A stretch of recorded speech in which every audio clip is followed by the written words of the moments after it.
বিশ্বের প্রথম ট্রিলিয়ন ডলারের মালিক হয়েছেন প্রযুক্তি উদ্যোক্তা ইলন মাস্ক। মার্কিন সাময়িকী ফোর্বসের হিসাব অনুযায়ী শেয়ার বাজারে স্পেসএক্সের অভিষেকের পর মাস্কের মোট সম্পদের পরিমাণ দাঁড়িয়েছে 1.1 ট্রিলিয়ন ডলার।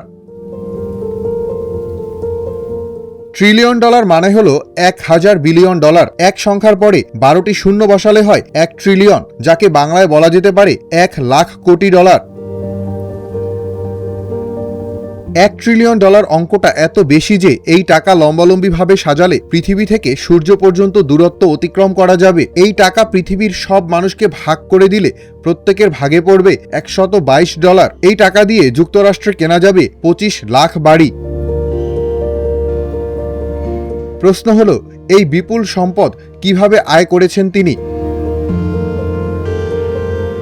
1990-এর দশকে দুটি প্রযুক্তি স্টার্টআপ প্রতিষ্ঠার মধ্য দিয়ে যাত্রা শুরু হয় ইলন মাস্কের। এর মধ্যে ছিল একটি ওয়েব সফটওয়্যার কোম্পানি এবং একটি অনলাইন ব্যাংকিং প্রতিষ্ঠান। 2002 সালে 1.5 বিলিয়ন ডলারে সেসব প্রতিষ্ঠান বিক্রি করে সেই অর্থ বিনিয়োগ করেন স্পেসএক্সে। লক্ষ্য ছিল নাসার তুলনায় কম খরচে বিকল্প মহাকাশ প্রতিষ্ঠান গড়ে তোলা।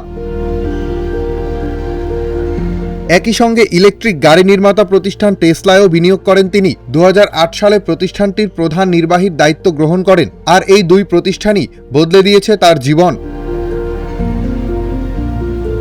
তবে ইলন মাস্কের সম্পদের বেশিরভাগই ব্যাংকে জমা নগদ টাকা নয়, এটি মূলত তার দুই প্রতিষ্ঠান টেসলা ও স্পেসএক্সের শেয়ারের মূল্য। শেয়ারের দাম কমলে তার সম্পদও দ্রুত কমে যেতে পারে। আতিকুর রহমান, আজকের পত্রিকা।